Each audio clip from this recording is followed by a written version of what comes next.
Hey, what is up, nerds? Today I'm going full rant. We're talking about the beauty of vintage Magic. The mid-90s and 4th edition was the golden age.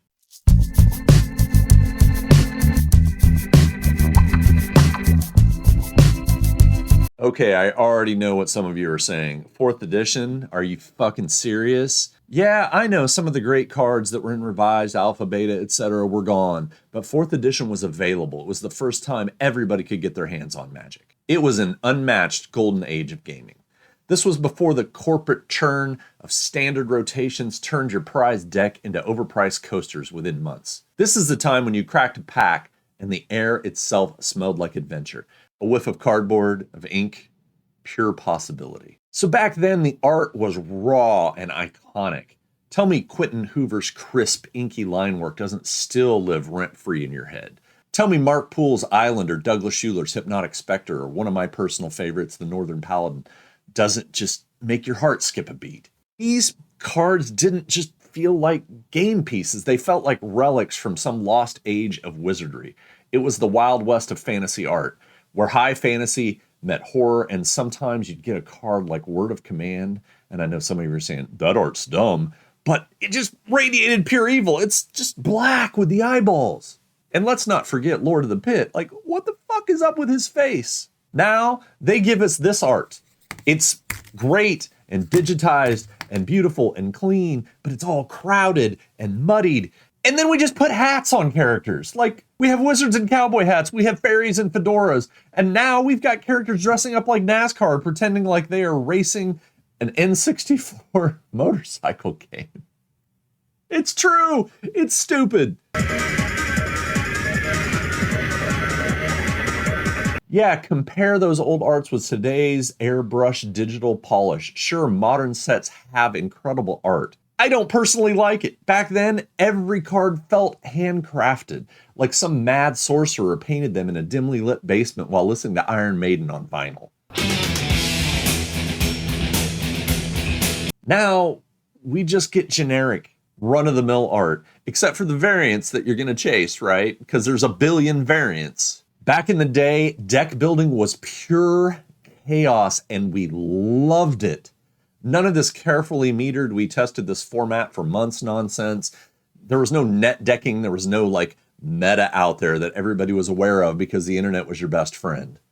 You discovered decks. You didn't Google them. You and your friends invented the meta over someone's kitchen table, arguing whether the singular vampire was better than Lord of the Pit.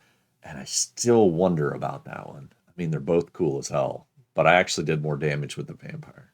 Yeah, that happened. And formats? Who needed them? You just threw together your best cards and hoped your buddy didn't show up with a channel fireball for a turn 2 kill. And let's talk power level. I know power creep is a thing. I've mentioned it before. Maybe I'll remember to post that up there. But here's the deal, right? Power level, wildly unhinged back in the day. One game, you're grinding through an epic war of attrition with your royal assassin and icy manipulator. Next, your friend drops a Black Lotus into a turn 1 Shivan Dragon, and you just stare at them in silence, reevaluating your life choices. This was peak Magic, where some cards felt like ancient forbidden texts, and others were complete garbage, looking straight at you, Wooden Sphere. But everything was still a discovery. What if I play this card with this card?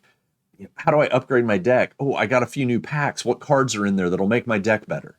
It was so much fun to build those decks from scratch without someone telling you exactly what the best meta cards were. The flavor was dark, mysterious, and perfectly ominous. Remember when Magic wasn't afraid to be legitimately unsettling? When black cards read like something you weren't supposed to be messing with? When Unholy Strength had a pentagram? Dark Ritual felt like you were making an actual deal with some shadowy figure. Magic had lore, but it wasn't spoon-fed you with a million tie-ins, commander pre-con backstories. It was just whispered hints, waiting for you to piece them together. A lot of flavor text on cards that kind of like made the story. And back in the day, every pack was a mystery. Opening a booster felt like divination. Nowadays, you get 12 versions of the same card, a collector's number, and a 0.7% chance of pulling the good variant. and a stack of bulk rares worth less than the gum under your desk. Back then, you cracked a pack, pulled a Shivan Dragon, and became a god among men. And let's be real, when you saw those white bordered 4th edition pack or revised, your pulse went up. You knew something legendary could be inside. I mean, or not. But that's the fun, right? Magic today, yeah, you know how I feel. It is overpolished, slick, and lacking soul.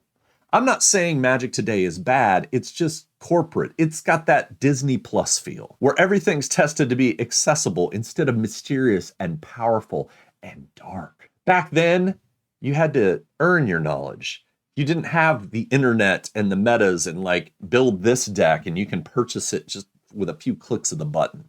You had to figure that out for yourself. This is how Jason beat my ass all the time with those swamp walking bog race. You learn through pain, like the first time somebody played control magic on your best creature and you realize life really, really wasn't fair. So in conclusion, yeah, we had it good and we knew it.